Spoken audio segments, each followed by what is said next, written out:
చిన్న సూది పెట్టే గ్యాప్ లేకుండా ఒళ్ళంతా చీరేసారు. వాళ్ళ అబ్బాయి దొరకలేదండి, వాళ్ళ అబ్బాయి రాలేదండి.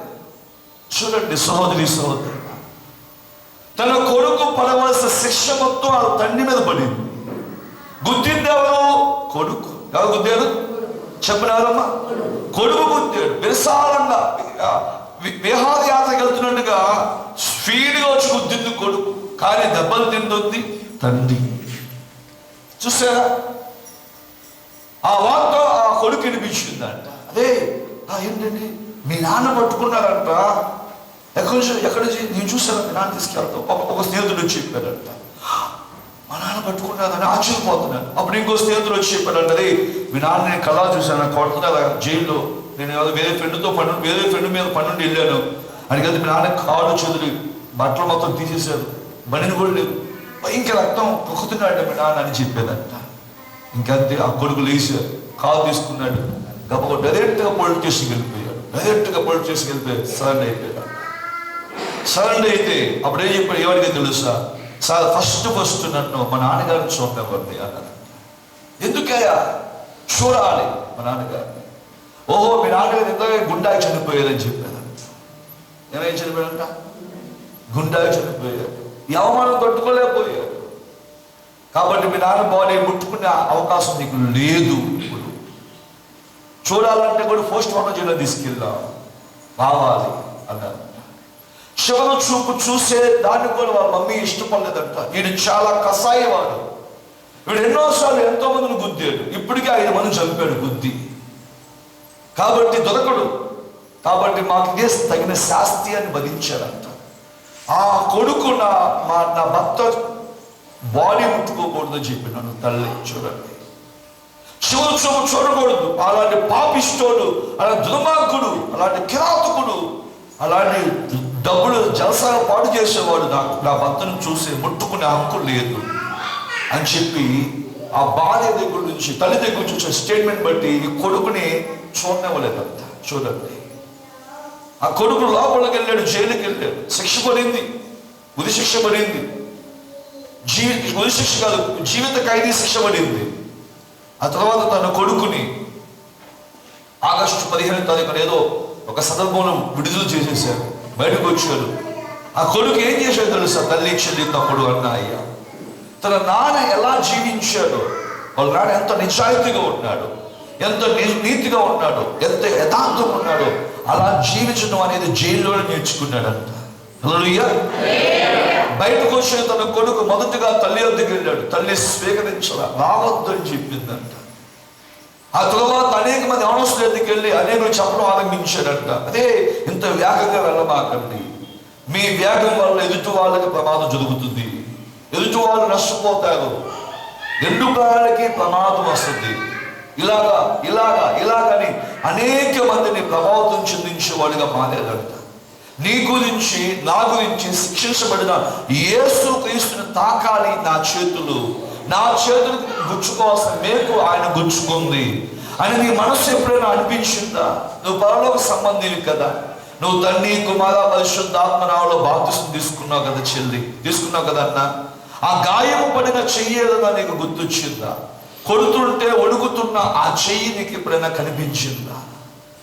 అది కాలు కింద 2 కాళ్ళకి మేకులు, పెద్ద మేకు గుచ్చి రివర్స్ తిప్పి కాళ్ళని గట్టిగా బిగించారంట. చూడండి, పట్ట పట్ట పట్ట పట్ట నరాలని చిట్లిపోయింది 2 కాళ్ళు మేకు కొడుతుంటే. చూడండి, ఎందుకని ఆయన ఒక్క అని అరిస్తే ఒకవేళ కొడుతూ తగ్గిస్తారేమో అని, అప్పుడు నీ పాపము నా పాపం మధ్యలో ఇరుక్కుపోయి ఆగిపోద్దని ఆయన భరించి ఎంత కొట్టించుకుంటే అంత శిక్ష క్షమాపణ మనకు దొరుకుతుందని మన శిక్షను ఆయన మీద వేసుకుంటే నీ కాళ్ళను పరలోకంలో అడుగుపెట్టడానికి ఎందుకు ఆలోచించట్లేదు నువ్వు? అసలుకి పరలోకం అంటే ఇమేజ్ అనుకుంటున్నావా? ఒక కళ అనుకుంటున్నావా? పరలోకం అంటే సంఘంలో భాషలు చెప్పేటువంటి బోధ అనుకుంటున్నావా? పరలోకం అంటే దేవుడు నివసించే స్థలము, అక్కడ నువ్వు ఉండాలి. హల్లెలూయా. సేవకుడు ప్రకటించకపోవచ్చు, సువార్త చేయకపోవచ్చు, అది కాదు నీ జీవితం. నువ్వు పరలోక సంబంధి, ఏ సంబంధం అమ్మా? పరలోక సంబంధం. అమ్మా చెల్లి ఏ రాయబాకండి, దేవుడి యొక్క వాక్యాన్ని వినండి అమ్మా చెల్లి. కొన్ని నిమిషాలు వినండి, దేవుడి యొక్క మాటలు గుర్తించి రాసుకున్న వాళ్ళు వెనక్కి రాసుకోండి. మాటలు వినండి, త్వరగా వెళ్ళిపోతాం, చాలా త్వరగా వెళ్ళిపోతాం. కొన్ని మాటలు విందాం. చూడండి, ఇప్పుడు మత్తయి సువార్త చూడండి అయ్యా. మత్తయి సువార్త లోకాసు సువార్త చూద్దాం. లోకాసు సువార్త చూసి మత్తయి సువార్తలోకి వద్దాం. లోకాసు సువార్త చెల్లి, తల్లి, తమ్ముడు, పరిశుద్ధాత్మను మీరు డిస్టర్బ్ చేయద్దమ్మా దయచేసి. ఏదైనా ఉంటే వెనక్కి కూర్చోండి, ముందు కూర్చున్న జాగ్రత్తగా వినండి. 23వ అధ్యాయం అయ్యా, 39వ వచనం అయ్యా. అందరూ చూడండి అమ్మా. లోకాసు వార్త అమ్మ 23వ అధ్యాయం 39వ వచనం. సర్వ సృష్టికి ఆధారభూతుడైన దేవుడు మనల్ని ప్రేమించాడు. ఆయన చెప్తున్న మాట చూడండి. ఏసైని సిలువేశాడండి. ఆ కుడి వైపున ఒక వ్యక్తి వేలాడుతున్నారు, ఎడవైపు ఇంకో వ్యక్తి వేలాడుతున్నారు. ఇక్కడ ఏం జరిగిందో చూడండి అమ్మ విషయం. వేలాడ వేయబడిన ఆ నేరస్తులలో ఒకడు ఆయనను దూషించుచు యేసుని తిడుతున్నాడండి. ఇంకా సిలువేశాడు ఆ వ్యక్తిని, తప్పు చేశాడని గవర్నమెంట్ సిలువేసిందండి. అయినా కూడా యేసుని తిడుతున్నాడు చూడండి. దూషించుచు, నీవు క్రీస్తువు కదా, నువ్వు ఎవరివి? క్రీస్తువు కదా, నిన్ను నీవు రక్షించుకొనుము. నువ్వు అయి చేశాను, ఈ చేశాను, ఆల బతికించాను, ఎలా బతికించాను అని చెప్పుకున్నావు కదా, మరి నిన్ను నీవు రక్షించుకో కొనుము. మమ్మను కూడా, ఆ తర్వాత మమ్మల్ని కూడా వినిపించు, మమ్మల్ని కూడా రక్షించమని చెప్పాను. చూడండి, మొదటి దొంగ అంటున్నాడండి ఈ మాట. రెండో దొంగ అయ్యా, అయితే రెండవ వాడు వారిని గద్దించి నీవు అదే శిక్షా విధిలో ఉన్నావు కనుక, అయ్యా నువ్వు తప్పు చేశావు అంటే ఆ భాష అనకూడదు.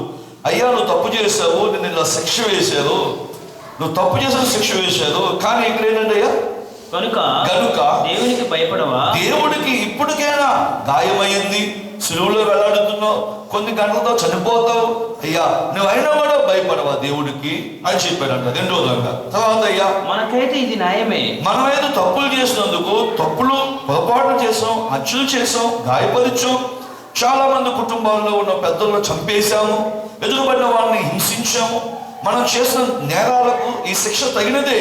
కానీ మనము చేసిన వాడే తగిన ఫలం పొందుచున్నాము కానీ, చేసినందుకు సులువుగా వేసుకున్నాం పర్వాలేదు, కానీ ఈయన ఏ తప్పిదమును చేయలేదని చెప్పి, ఈయన అసలు ఏం చేశాడు, ఈయన అసలుకి దూషిస్తున్నాను, ఈయన ఏ తప్పు చేయలేదని చెప్పి ఆయనను చూచి, యేసుని చూచి, యేసు నీవు నీ రాజ్యంలోనికి వచ్చినప్పుడు, హల్లెలూయా, ఏం కోరుకుంటున్నాడని చనిపోయేటప్పుడు ఈయన చివరిగా ఆయన రాజ్యాన్ని కోరుకుంటున్నాడు. అయిపోయింది జీవితం, కొన్ని గంటలు చనిపోతుంది, ఇంక శిక్ష ఒక ఏలాడుతున్నది సులువులో. ఏసైకి మేము కొట్టారో వాళ్ళ కొట్ల వాళ్ళు ఎలాడుతున్నారు. కానీ వాళ్ళ ఆ టైం అయిన తర్వాత వాళ్ళే పొడిచి చంపేస్తారు చనిపోకపోతే.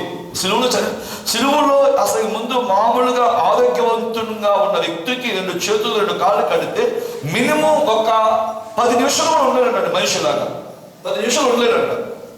గుండె హార్ట్ బీటింగ్ ఆగిపోద్దంట. అందుకే ఆ శిక్ష వేసేదంట. అందుకే ఆ వ్యక్తి అలా కాలు పెట్టుకునేలాగా సులువుగా తగిలించుకొని మనిషి బాడీలో ఎలాడుతుంటే హార్ట్ బీటింగ్ అంటే ఆ గుండె కొట్టుకునే ఒత్తిడి తగ్గి గుండె ఆటోమేటిక్గా ఆగిపోతాడు. ఇలా ఎలాడుతున్న వ్యక్తిని బట్టి తగ్గి ఫస్ట్ స్లో అవుతుందంట, గుండె స్లో అవుతుందంట, తర్వాత అసలు ఆగిపోతాడు. అలా చచ్చిపోతాడు. చచ్చిపోయిన తీసుకెళ్ళి బాడీ ఆఫ్ చెప్తారు ఇంటికి. అసలు జరిగేది అక్కడ అలాంటిది. యేసు ప్రభువుకు ముందే కొట్టేశారు, ఒంటి నిండా దెబ్బలు కొట్టేశారు. ఇంకా ఆయన సులువు మోస్తున్నప్పుడే గుండె ఆగిపోవాలి అసలు. ఎందుకంటే రక్తం అంతా కాలిపోయింది, రక్తం లేదు, మొత్తం కాలిపోతుంది. ఆ దెబ్బలకి మోసం ముక్కలు ఊడిపోతుంది. అక్కడే చచ్చిపోవాలి ఆయన. సులువు ఎత్తుకొని ఆ గొడవతో కొండనే కాదు, ఆ వీధుల్లోనే చచ్చిపోవాలి ఆయన అసలు. కానీ పైదాకా వచ్చారు. అక్కడ సులువు పైకి పోయిపోయాడు, ఇంకొక ఆయన వచ్చి మోస్తారు, తర్వాత మేలు కొడతారు. అసలు అక్కడ పొద్దున్న 9 గంటలు సులివేస్తారు. ఏసే చనిపోవచ్చు 9:15కి, 9:15 నిమిషాలు చనిపోవాలి ఆయన మామూలుగా అయితే. కానీ చనిపోవాలా. ఆ తర్వాత కుడివైపున దొంగనేసారు. అధ్యానం 3 అయిపోయింది, 3 అవుతుంది కావాలా. అప్పుడు దేవుడు మాట్లాడుతున్న మాట అండి. ఒక దొంగ అంటున్నాడు, నువ్వు అసలు క్రీస్తు కదా అని దూషిస్తున్నాడు. రెండో దొంగ అంటున్నాడు, ఏమన్నాడు? ఏంటో తెలుసా? తండ్రి నీ రాజ్యం విషయంలో నన్ను జ్ఞాపకం చేస్తా. చూసారా, ఆయనకి ఏం కలిగింది? ఒక మార్పు కలిగింది. నీకు నాకు ఏం కలుగుతుంది? చర్చికి వచ్చావు, రక్షణ పొందావు, బాప్తిసం తీసుకున్నావు, నువ్వు అడిగినట్టుగా సంతానం ఇచ్చాడు, నువ్వు అడిగినట్టుగా ఉద్యోగం ఇచ్చాడు, నువ్వు అడిగినట్టుగా ఇల్లు ఇచ్చాడు, స్థలం ఇచ్చాడు, పొలం ఇచ్చాడు, బంగారం ఇచ్చాడు, వెండి ఇచ్చాడు, మంచి అల్లుడిని ఇచ్చాడు, మంచి కోడని ఇచ్చాడు, మంచి జీవితాన్ని ఇచ్చాడు, నువ్వు అడిగినవన్నీ ఇచ్చాడు. నువ్వు దేవుడికి దశభాగం ఇచ్చావు, నీకు అడిగినవన్నీ ఇచ్చాడు దేవుడు. నువ్వు దేవుడి వద్దకు ఆదివారం రావడానికి ఇష్టమని వచ్చి కూర్చున్నావు. అయితే నువ్వు ఆదివారం నుంచి మళ్ళీ ఆదివారం దాకా ఇంట్లో ఉన్నా, ఉద్యోగంలో ఉన్నా, ఎక్కడున్నా, నువ్వు ఎవరి సంబంధం తెలుసా? నువ్వు పరలోక సంబంధం. నువ్వు ఆలోచించే 100 ఆలోచనలో ఒక 90 ఆలోచనైనా పరలోకం గురించి ఉండాలి. పరలోకం గురించి 90% ఆలోచించాలి.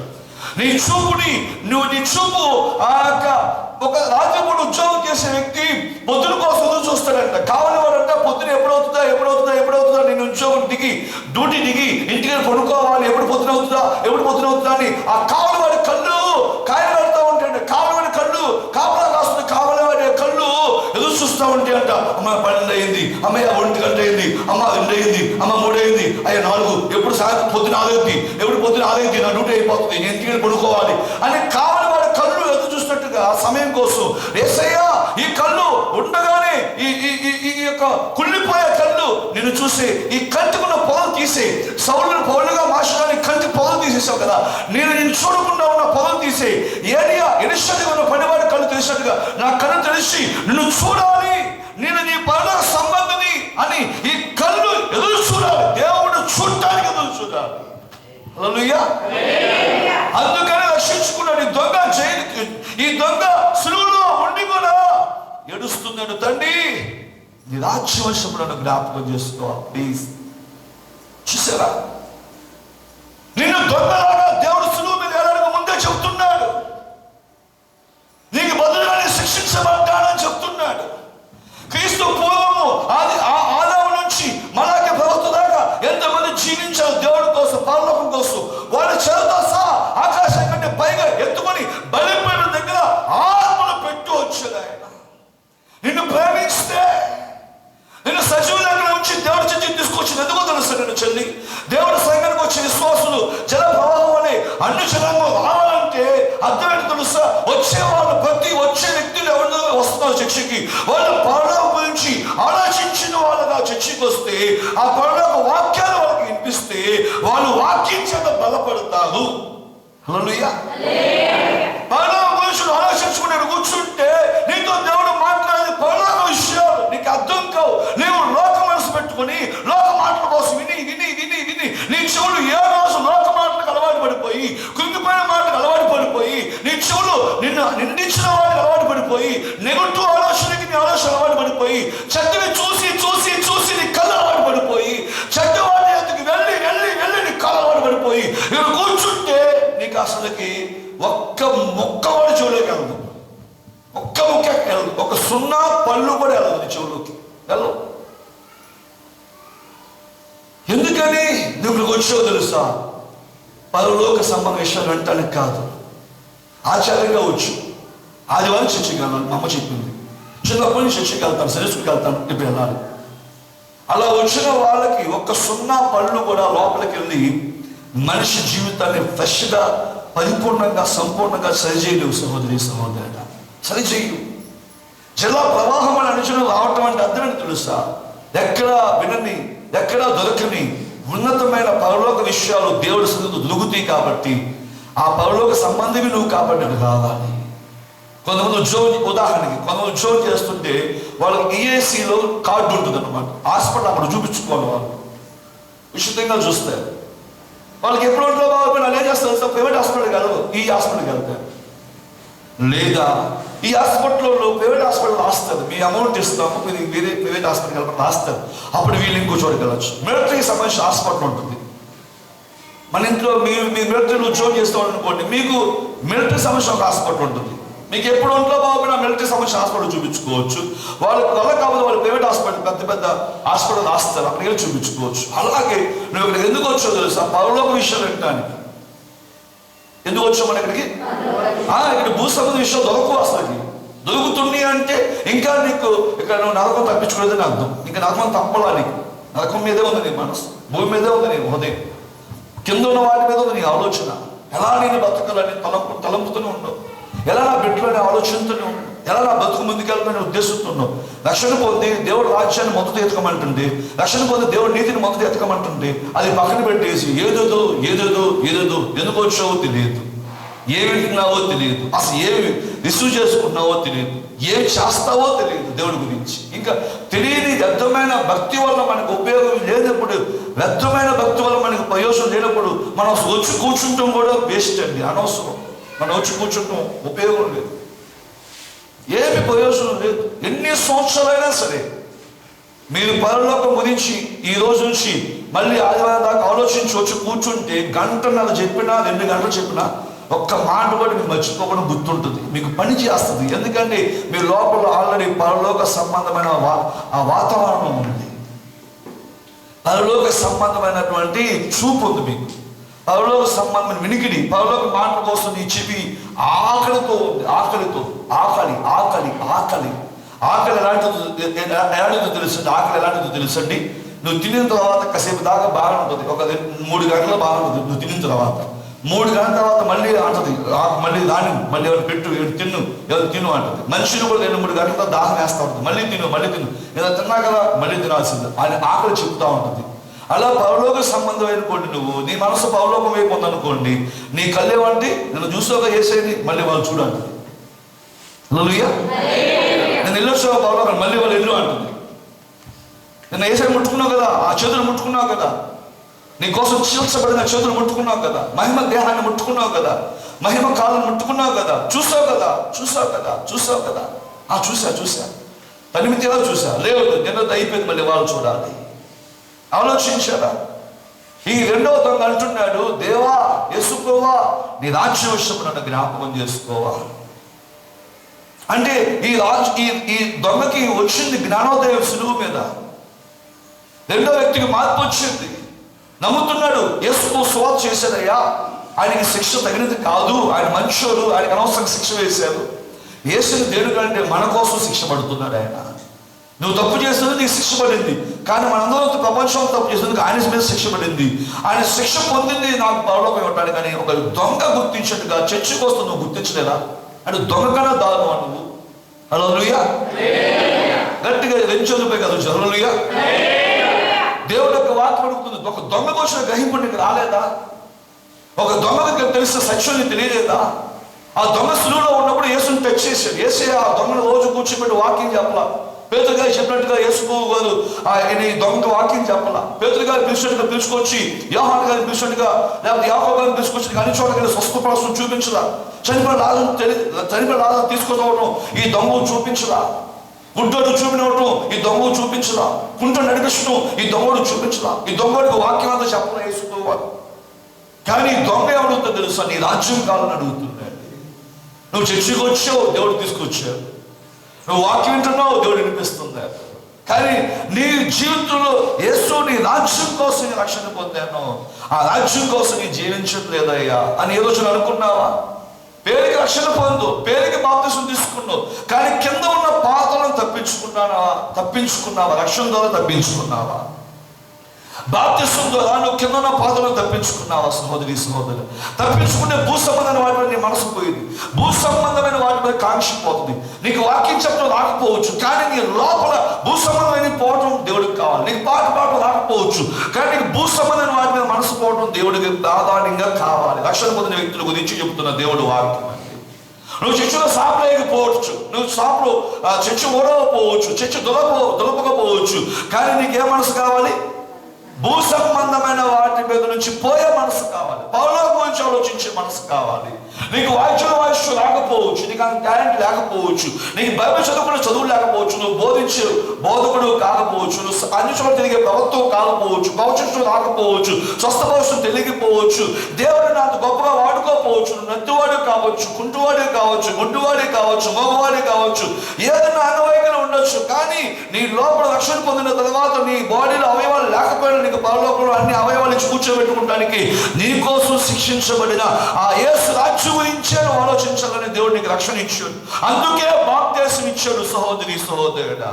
అందుకే గుడ్డివాడు యేసుక్రీస్తు గురించి ఆలోచించాడు కాబట్టి, పరలోకం గురించి ఆలోచించాడు కాబట్టి, వాళ్ళు గుడ్డివాళ్ళు భూ సంబంధం కళ్ళు లేని వాళ్ళు అయినప్పటికీ దేవుడి కోసం దేవుడు పని చేస్తాను. ఈరోజు అందరికీ చెప్తారు, అయ్యా మా కళ్ళు లేవు కానీ మేము యేసుని చూసామయ్యా, మేము యేసు నమ్ముకున్నామయ్యా, మాకు కళ్ళు లేవు కానీ యేసు కనికరం వల్ల మాకు పరలోకం ఉందయ్యా, ఆ పరలోకంలో మా కళ్ళున్నాయి, అక్కడ మా పరలోకంలో కళ్ళున్నాయి, మా కళ్ళు అక్కడ ఉన్నాయి, మాకు మహిమ శరీరం అక్కడ ఉంది, ఆ పరలోకాన్ని మేము పిలువబడ్డామయ్యా అని చాలా మంది కళ్ళున వాక్యం ప్రకటిస్తున్నారు. కుంటలు వాక్యం ప్రకటిస్తున్నారు. ఎవరి స్త్రీలు వివాహాలు చేసుకోకుండా, ఎవరి పురుషులు వివాహాలు చేసుకోకుండా, ఎవరి ఆశలతో ఉన్నవాళ్ళు, ఒకప్పుడు లోక కోరికలతో ఉన్నవాళ్ళు అవి వదిలిపెట్టేసి, రౌడీస్ వదిలిపెట్టేసి, గోండాయిస్ వదిలిపెట్టేసి, క్రీడాకారులు ఆటలు ఆడుతూ వదిలేసేసి దేవుడి యొద్దకు వచ్చి పరలోకం గురించి రక్షణ పొంది, పరలోకం గురించి విని బాప్తిసం తీసుకొని, పరలోకం దేవుడు నివసించే నివాస స్థలము అది లయమైపోయేది కాదు. పరలోకం లయమైపోదు. నాకు పరలోకమే కావాలి, లయము కాని రాజ్యం కావాలని వాళ్ళ ఆటలు వదిలేసి, వాళ్ళ డాక్టర్ ఉద్యోగం వదిలిపెట్టి, వాళ్ళ కలెక్టర్ ఉద్యోగం వదిలిపెట్టి పరలోకం గురించి ఆలోచించడం ఆరంభించారంట. హల్లెలూయా. ఒక దొంగ సిలువలో ఉండి అడుగుతున్నాడు, దేవా నీ రాజ్యం వచ్చినప్పుడు నన్ను ఒకసారి జ్ఞాపకం చేసుకోవా. ఆ దొంగని ఏమి దేవుడు స్వస్థపరచురా, నిన్ను 100 సార్లు స్వస్థపరిచాడు. ఏదన్నా నీకు జ్ఞానం వచ్చిందా? ఆ దొంగకి ఏమి యేసుప్రభువు వివాహం చేయలా, నీకు వివాహం అడిగితే చేశాడు దేవుడు. నీకు సాగిన సాకాన్ని భార్యనిచ్చాడు, సాగిన సాకాన్ని భర్తనిచ్చాడు. ఇచ్చినందుకు నువ్వేం చేస్తున్నావు?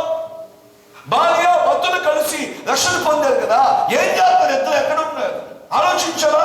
దేవా నీ రాజ్యం కోసం నువ్వు రక్షించుకున్నావు, నాకు పరలోక రాజ్యం ఇవ్వడం కోసం శిక్షించబడ్డావు, సిలువ కోసం నేను మొయ్యాలి. ఆ సిలువ నేను తప్పు చేశా, తల్లిదండ్రుల పాపంలో పుట్టాను, నేను పాపంలో పెరిగాను, పాపం మాటలు మాట్లాడాను, పాపము విన్నాను, పాపాలను చూశాను. అసలు నా కంటికి శిక్ష పడాలి, నా చెవులకు శిక్ష పడాలి, నా నోటికి శిక్ష పడాలి, నా చేతులకు శిక్ష పడాలి, నా కాళ్ళకు శిక్ష పడాలి. నువ్వు శిక్షించబడ్డావు. నేను భూ సంబంధమైన వారిని మనసు తీసుకుంటున్నాను.